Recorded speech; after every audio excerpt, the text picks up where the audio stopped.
Elon Musk. It looks like he's going to get the deal done. Elon Musk went out on April 14th, and he said that he was going to buy Twitter for $54.20 a share, about $43 billion. Now, this was right after he'd spent about $3 billion personally to go ahead and purchase about 9% of the business. He became the largest shareholder, and everyone said, what's going on? The world's richest man, he's getting in the game. Twitter obviously came forward and tried to get him to join the board of directors. But Elon said, I ain't joining the board of directors. On April 14th, he said, I made an offer. And he put out a link to the SEC filing. Now, this morning at 9:12 a.m., the most legitimate source on the internet, Breaking 911, said Twitter set to accept Elon Musk's original $43 billion offer, according to Reuters. Now, a lot of people are wondering, why is the richest man in the world trying to buy Twitter? Well, it's because he says that he wants to preserve freedom of speech. He says he doesn't care about the economics of the deal. Everything got way more serious when they realized that the guy who's tweeting out memes about Bill Gates and other things, he's not just trying to buy Twitter as a media stunt. He actually has the money. Why? Elon Musk went and he got $46 billion of funding. Some of it's equity capital he's putting up. Some of it comes from Morgan Stanley and other lenders. But he got the cash, and nobody else had the money or the appetite to buy Twitter. Twitter had no other suitors. Just Elon with his $46 billion pulling a stare down with the Twitter board of directors. And so what is he going to do once he goes ahead and buys Twitter? Well, he's got this tweet here where he says that his number one thing that he's going to focus on is that he wants to defeat the spam bots or he's going to die trying. And guess what? There's lots of people who they don't like the idea of the world's richest man actually buying Twitter. And so they're all talking about how they're going to delete their accounts. Our boy Joe here had a great tweet. He said, you can find me on Instagram if Elon Musk buys Twitter. Is the new I'm moving to Canada if Donald Trump becomes president. No, you're not. Stop virtue signaling on the internet. If you really thought that you were going to move to Canada, you should have done it. If you really think you're going to stop using Twitter, go ahead. We won't miss you. So ultimately, what we're going to watch here is it looks like Twitter's going to accept this offer, and Elon Musk is going to get his hands on what I personally believe is one of the most influential pieces of technology in the world. Now, the theory that Elon could be buying Twitter simply because it's the marketing department for Tesla and it preserves his ability to continue to market Tesla is pretty interesting. But I think it's probably more likely that he simply saw the opportunity for a company that was in distress, that didn't have its way. And imagine if you're the CEO of this business, you step in, you've been there for less than 6 months, and already you've got somebody who has raided the company and it's going to take it over and fire your ass. He's almost bullying the Twitter board, right? He said, I'm going to buy Twitter. They said, we're going to do a poison pill. Make sure you can't buy Twitter. He goes, cool. I'm still going to end up buying Twitter. My offer still stands. He straight up put their heads in a toilet and gave him a swirly. And then he's sitting there and he's going back to the teacher and he's like, I'm still a good guy. So the only thing I think about, if Twitter is one of the most influential and important things for free speech, is it that great that he's going to take it private? Yes. Why is that like so much better? Because then you don't have to answer to shareholders, right? So every quarter now he has to do these calls, right? And it's public markets. His stock's going to trade a lot. It's more volatile. You have to answer to a bunch of more people. Now he's going to be able to do all these things in private without having to answer to other people for sure. But the volatility of the company isn't going to change on a day-to-day basis. Yeah, right? but I think that answer to other people kind of keeps them in check a little bit. Rather, once you take it private, you can here's what I know. They've been a public company for almost a decade, and they ain't got no free speech anywhere. You couldn't find free speech if you spend 10 years looking for it. Not only these that, morons are taking down there's still literally satire websites that have been taken down. Think about this for a second. The president of the United States got taken off the platform, but Vladimir Putin's still on there. The CCP has state-sponsored media still on the platform. I don't want to hear shit about we protect free speech because they are literally the digital version of just like the what do they call the killing squad, where they just line people up and just shoot them because they disagreed with their views. That's literally what Twitter does. They don't commit violence. They don't do any of that stuff.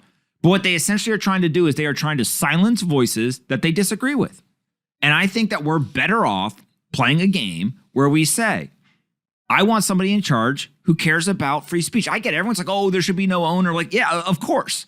The ideal world would be there'd be no owner and there'd be no rules. Life would be amazing, right? Maybe. I don't know. But I do know that right now, the current setup is about as close to bad in the public markets as you could get, where literally, if I tweet, I get more replies from spam bots than anything else. Like, you got to be an idiot if you work at Twitter and you can't solve this problem right now. I could solve the problem, and I don't even write code. Give me 2 engineers, we'd solve the problem in a couple days. Guess what we do? If you tweet and immediately it says any of these 10 keywords, nuke them, right? That will get rid of 20% of the spam. Second thing is if every time somebody tweets, there's an immediate response from the same fucking account. With your profile picture. Yeah, nuke them. All right, now we're down to 40% of the spam. It says gone. great deal here. Yeah, nuke them. Now we're down to 50% of the spam gone. Right? Like, it's not hard. And again, people are like, oh, what do you know? Like, no, literally, I worked at a company and that is part of the problems of what we dealt with. Like, I know exactly what the problems are, right? And so ultimately, I think that you could take Elon Musk. He's going to walk in there. And the number one thing that Elon's going to be able to do that they can't do right now at Twitter, right? And I want to make something very clear. There's some great people who work at Twitter who work their asses off and they're trying to do the right thing. It's that the leadership is not allowing them to do the things that they want to do, right? And so ultimately what I think is going to happen here is Elon Musk is going to walk in there and he's going to have open season. He just did it with Neuralink the other day. He did it with Boring Company. If you're the best in the world at this shit, come help us. And guess what they're going to do? They're going to have a line out the door of people who want to go work for Elon Musk at Twitter, right? 100%, yeah. And those people are going to show up and they're going to say, they can't get rid of the spam bots? Give me 2 days, right? And then you're going to see the bots go away. And they're going to be like, we can't grow? Give me 3 quarters, right? And then all of a sudden you're going to see growth come back. Then they're going to go problem by problem by problem by problem. And it's just classic complacency. That's all that's going on there right now. And if you get the best people in the world to go work there, and Elon, who he's not joking around, we talked about last week when they decided they were going to create the Boring Company. He said, how long will it take to create a hole? And they said 2 weeks. He said, how about today on Friday, we start right now and we go until Sunday, 24 hours a day, and let's see how far we can get. And within 2 hours, they were in the parking lot. They'd already broke into the ground they were digging. So think about that. Like, the sense of urgency, the sense of like, fuck 2 weeks right now. Go outside right now and start digging a hole. And by the way, you got till Sunday, see how far you can get. If he walks into Twitter, I promise you, a bunch of people are going to claim that they're going to quit. They're not going to quit, but they're going to claim they're going to quit. But they're more likely going to have to deal with is, I bet you he walks in there and he says, 50% of y'all are good performers, 50% of y'all suck, you're out. And that's true of every major business. That would happen at Facebook. That would happen in all these different places. And so that's what I think is Elon's magic here, is he's going to be able to recruit the best talent in the world and then just let them go. He's not going to run Twitter. I also think there's 2 other things to look at. One is, you mentioned about the public markets. They've been public for a decade now, and shareholders have been screwed, right? Relative to not only the outperformance of other equities, real estate, anything else, certainly Bitcoin and other things also, but relative to even just inflation, they've underperformed. So the shareholders are the only ones that have really gotten screwed, right? The business hasn't produced any meaningful return for them. So I think that's one part of it, that now they're going to have someone in charge who's going to change things up and can hopefully, it will actually, if he's going to take it private, then they're going to get a premium on their share price as of today. But outside of that, when you think of everything that Elon Musk is working on, he never looks for like small improvements to a process, right? Or small things, right? It's never 10% or 15% or 20%. He's looking for 100x improvements, right? How can I change an entire industry? How can I change the way that we live? How can I change the way that we interact and all of those things?